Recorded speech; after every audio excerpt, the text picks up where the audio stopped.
네, 안녕하세요. 형법 총론 6번째 시간인데요. 지난 시간까지 이제 구성 요건에 대해서 다 말씀을 드렸고요. 주관적 구성 요건으로서의 과실까지 해서 다 말씀을 드렸고, 이번 시간부터는 이제 위법성 부분으로 들어가도록 하겠습니다. 그래서 위법성은 이제 처음에도 말씀을 드렸습니다만, 범죄 성립의 요건이 3가지가 있었죠. 그래서 구성 요건 해당성, 위법성, 책임 이렇게 있는데, 두 번째 요건이 이제 위법성이 되겠고, 이 위법성은 이제 구성 요건과는 다르게 소극적인 범죄 성립의 요건이죠. 그래서 위법성이 물론 있어야 범죄가 성립되는 것이겠습니다만, 위법성은 구성 요건에 해당하면 일단 있는 것으로 전제가 되고, 어떤 경우에 위법성이 없어지느냐 하는 것이 이제 문제가 된다, 이렇게 말씀을 드렸죠. 그래서 소극적인 범죄 성립의 요소라고 할 수 있고, 그래서 위법성을 없애는 특별한 이유, 그것을 이제 위법성 조각 사유 이렇게 얘기하는데요. 그 위법성 조각 사유가 무엇인지, 그리고 그 각각의 위법성 조각 사유의 요건이 무엇인지, 이것을 잘 정리하시면 되겠습니다. 그래서 오늘은 위법성 조각 사유 가운데에서 두 가지, 정당방위와 긴급피난에 대해서 살펴보도록 하겠습니다. 먼저 이제 정당방위를 말씀드리기 전에 위법성을 이미 이제 서두에도 좀 말씀을 드렸습니다만, 위법성에 대해서 조금만 더 이제 우리가 좀 알아보고 정당방위를 말씀드리도록 하겠습니다. 근데 이제 위법성이라고 하는 것은 이제 어떤 행위가 법률에 위반된다는 그 성질이죠. 그러니까 그 행위의 어떤 그 성질을 나타낸다, 이렇게 볼 수 있고, 그래서 관계적인 개념이다, 이렇게 이제 볼 수 있습니다. 근데 이거하고 이제 비교해서 한번 생각해 보실 것이 불법이라고 하는 것이 있는데요. 불법하고 위법이 이제 거의 비슷한 말 같습니다만, 이 불법이라고 하는 것은 이제 말하자면 법이 아닌 것이지요. 그래서 처벌의 대상이 되는 그 실체적인 행위, 그 범죄 행위, 이것을 이제 불법이라고 볼 수 있습니다. 그러니까 민법에서도 이제 불법 행위라고 하는 것이 있죠. 이것이 이제 법에 반하는 행위, 이런 의미죠. 그래서 그 행위 자체, 그 실체 자체, 이것은 이제 불법이라고 할 수가 있고, 이것이 형법에서도 책임의 대상이고 또 처벌의 대상이고 형벌의 대상이고 그렇다고 볼 수 있죠. 그런데 이 위법하고는 이제 조금 다르게 이제 이해할 수가 있다는 겁니다.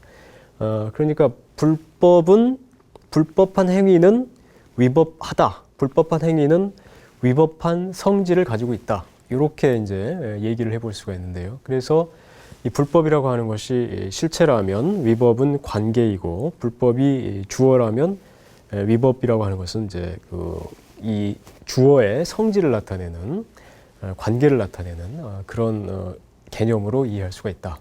그래서 조금 처음엔 잘 이해가 안 되시겠습니다만, 여러 번 되풀이해서 생각을 해보시면 좀 뭔가 좀 다르게 느껴지실 수가 있을 겁니다. 위법이라고 하는 것은 어쨌든 그 행위의 성질, 그래서 그 행위와 법과의 관계를 나타내는 그런 말이다.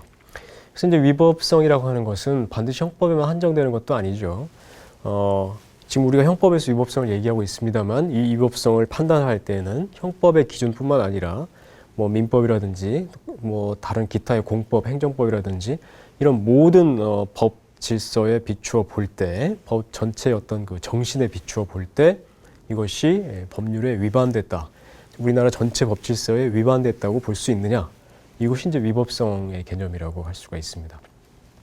그래서 위법성 판단이라고 하는 건 사실은 그렇게 쉽지는 않죠.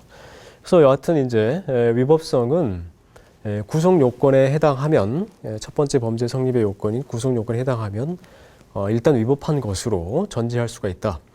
당연히 그렇게 볼 수 있겠죠. 구성 요건이라고 하는 것이 넓은 의미의 형법에 해당하는 것이기 때문에 형법이 정한 어떤 규정에 해당했다라고 하는 것은 일단 위법한 행위다라고 일단은 볼 수가 있는 것이죠. 그래서 일단 위법한 그 행위를 어떻게 적법하게 또는 정당하게 만드느냐, 이것이 이제 문제가 되는 거고, 그래서 그것을 이제 그러한 이유를 위법성 조각 사유라고 한다, 이렇게 볼 수 있습니다.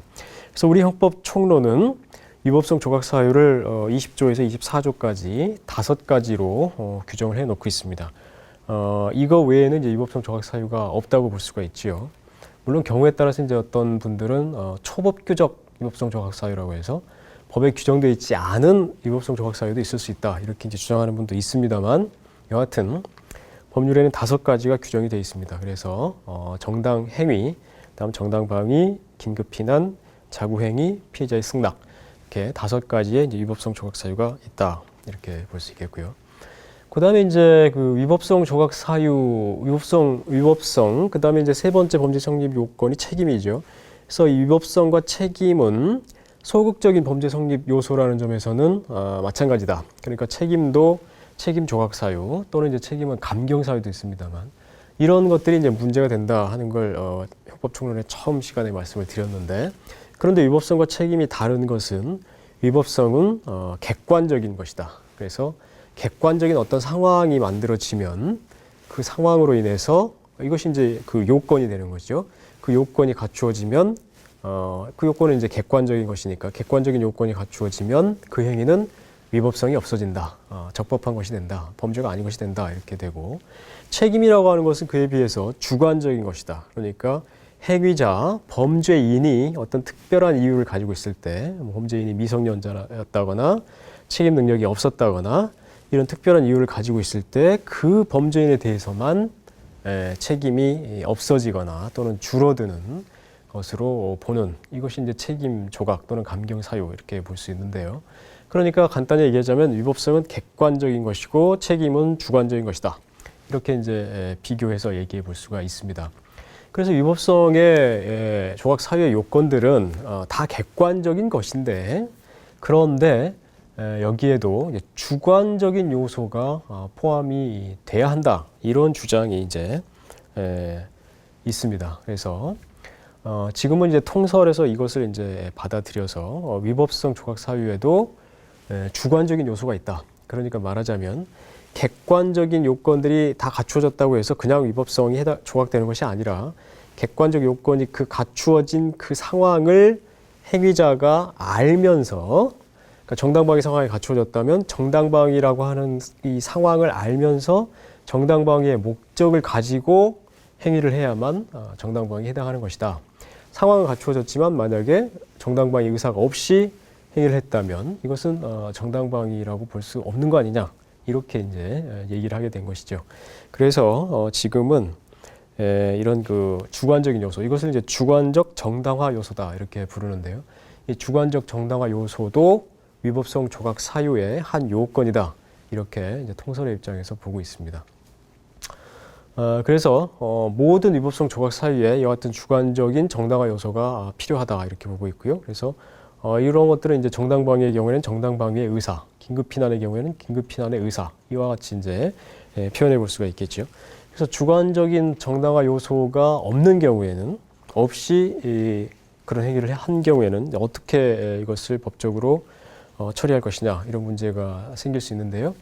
여기에 대해서는 이제 이것이 위법성 조각이 안 되기 때문에, 주관적 요소가 없기 때문에 위법성 조각도 안 되고, 그러니까 그냥 범죄가 성립하는 것으로, 위법성이 있는 보통의 범죄가 성립하는 것으로 보자, 이런 기수범설도 있습니다만, 다수설의 입장은 이것은 그 결과 자체는 지금 위법한 것이 아니죠. 객관적인 상황이 다 갖추어져 있기 때문에 위법한 것이라고 볼 수가 없죠. 그래서 이것은 범죄의 결과가 없는 상황이다.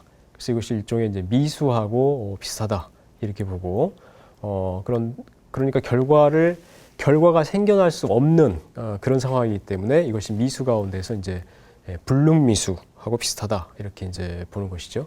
그런데 그 행위 자체는 이제 뭐 위험하다고 볼 수가 있기 때문에, 불능미수라고 하는 것은 미수 중에서, 결과가 발생하지 않은 미수 중에서 그 행위가 위험한 경우를 이제 처벌하는 것을 불능미수라고 합니다. 그래서 마치 이 위법성 조각 사유 가운데에서 주관적 정당화 요소가 없는 경우가 마치 이와 같이 결과는 없는데 행위는 위험한 불능미수의 경우와 비슷하다. 그래서 불능미수로 처벌을 하자, 이렇게 주장하는 것이 이제 다수설의 입장입니다. 자, 그럼 여기 간단히 이제 이렇게 위법성에 대해서 말씀을 드리고요. 그 다음에 이제 정당방위로 넘어가도록 하겠습니다. 정당방위라고 하는 것은 이제 우리 21조에, 헌법 21조에 이제 규정이 되어 있는데요. 조문을 한번 보시면, 자기 또는 타인의 법익에 대한 현재의 부당한 침해를 방해하기 위한 행위는 상당한 이유가 있는 때는 벌하지 아니한다, 이렇게 되어 있죠.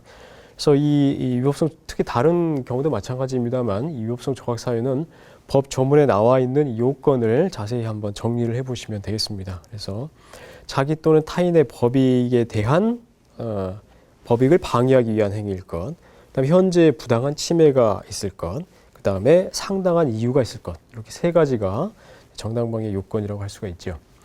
근데 이제 이와 같은 그 정당방위라고 하는 것은 기본적으로 그 어떤 역사를 보면 이 자기의 권리를 지킬 수 있는 그러니까 자기의 법익을 지킬 수 있는 권리를 인정한다. 이와 같은 이제 그 배경 취지를 갖고 있다고 볼 수 있습니다.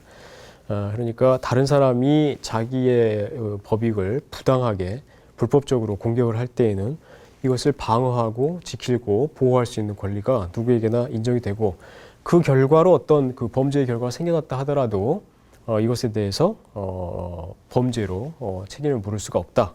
이렇게 이제 보게 된 것이죠. 그래서 이것이 일종의 자기 보호의 원리다. 이렇게 이제 볼 수가 있겠고요. 그 다음에 이제 정당방위는 그 요건에서 보시면 부당한 침해, 현재의 부당한 침해인데 부당한 침해가 있어야 됩니다. 이때 이 부당한 침해라고 하는 것은 이제 위법한 침해라고 이제 볼 수가 있죠.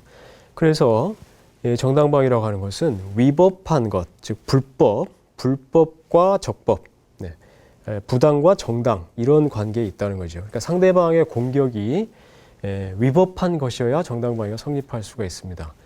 상대방의 공격이 적법한 것이거나 또는 법적으로 어떤 평가가 불가능한 경우, 뭐 동물의 공격이라든지 자연적인 현상이라든지 이런 것은 이제 위법한 것도 아니고 적법한 것도 아니죠.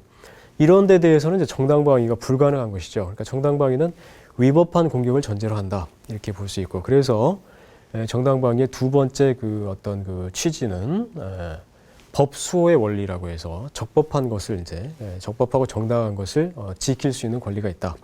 이렇게 이제 두 가지로 정당방위의 어떤 그 역사를 설명할 수가 있겠습니다.